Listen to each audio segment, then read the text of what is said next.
ಮೊಹರಂ ಅನ್ನೋದು ಒಂದು ಸಂತೋಷದ ಹಬ್ಬ ಅಲ್ರಿ. ನಮಸ್ಕಾರ ರೀ ಎಲ್ಲ ಗುಳೇದ್ ಗುಡ್ ಮಂದಿಗೆ.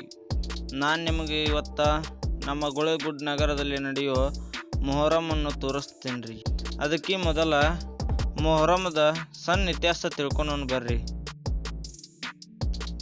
ಮೊಹಮ್ಮದ್ ಪೈಗಂಬರ್ ಮೊಮ್ಮಕ್ಕಳಾದ ಹಸೇನ್ ಮತ್ತು ಹುಸೇನ್ ರವರ ಒಂದು ದುರಂತದ ಕಥೆ ಆಗೈತೆ ನೋಡ್ರಿ. ಇದು ಯಜೀದ್ ಎಂಬ ನಾಯಕ ಅವರನ್ನು ಕೊಲ್ತಾನ್ರಿ. ಅದು ಹೆಂಗಂತಂದ್ರೆ ಹಸೇನನನ್ನು ಊಟದಲ್ಲಿ ವಿಷ ಹಾಕಿ ಮೋಸದಿಂದ ಕೊಲ್ತಾನ್ರಿ.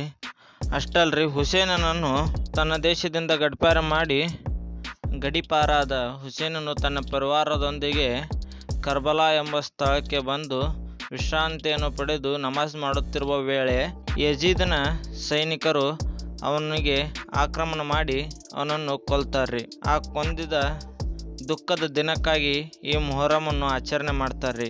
ಇಷ್ಟಾಗೈತ್ರಿ ಹುಸೇನ್ ಅವರ ದುರಂತದ ಕತೆ.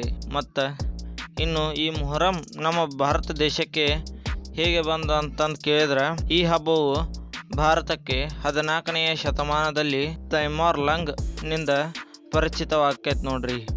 ಹಿಂದೂ ಮತ್ತು ಮುಸ್ಲಿಮರ ನಡುವಿನ ಭಾವೈಕ್ಯತೆಯ ತರುವ ಸಲುವಾಗಿ ಈ ಹಬ್ಬವನ್ನು ತಂದ್ರಿ. ಅವಾಗಿನಿಂದ ಈಗಿನ ತನಕ ಈ ಹಬ್ಬ ನಡ್ಕೊತ ಬಂದೈತೆ ನೋಡ್ರಿ. ಆದ್ರೆ ಏನು ಮಾಡೋದ್ರಿ, ಈ ತರಹದ ಹಬ್ಬಗಳನ್ನು ಆಗಿನ ಕಾಲದಲ್ಲಿ ತಂದು ಇಸ್ಲಾಂ ಧರ್ಮಕ್ಕೆ ಮತಾಂತರಗೊಳಿಸಲು ಇನ್ನೊಂದು ದಾರಿಯನ್ನು ಅವರು ಕಂಡುಕೊಂಡಿದ್ದಂತಂದು ನಮ್ಮ ಜನಕ್ಕೆ ಅರ್ಥನೇ ಆಗಲಿಲ್ಲರಿ. ಎಲ್ಲ ಹಿಂದೂಗಳು ಯೋಚನೆ ಮಾಡುವ ವಿಚಾರ ಏನಂತಂದ್ರೆ, ನಮ್ಮ ಅಖಂಡವಾದ ಭಾರತ ದೇಶ ಐತಲ್ರಿ, ಹಿಂದೂ ರಾಷ್ಟ್ರವಾಗಿತ್ತು ರೀ.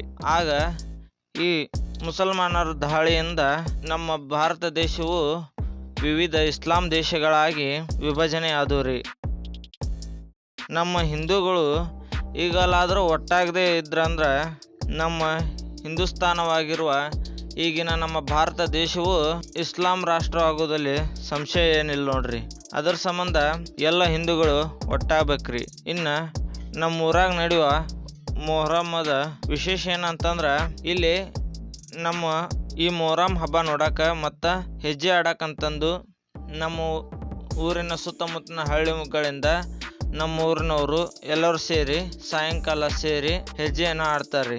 ರಾತ್ರಿ 9 ಗಂಟೆ ಆದಂಗ ಎಲ್ಲ ಪಂಜಾಗಳು ಮತ್ತು ಡೋಲಿಗಳು ಸೇರಿ ಪರಸ್ಪರ ಭೇಟಿ ನೀಡಿ ಈ ಹಬ್ಬಕ್ಕೆ ಇನ್ನಷ್ಟು ಮೆರುಗು ತಂದು ಹಬ್ಬವನ್ನು ಸಂಪನ್ನಗೊಳಿಸ್ತಾರೆ. ಇಷ್ಟ ಆಗಿತ್ತು ಇವತ್ತಿನ ವಿಡಿಯೋ.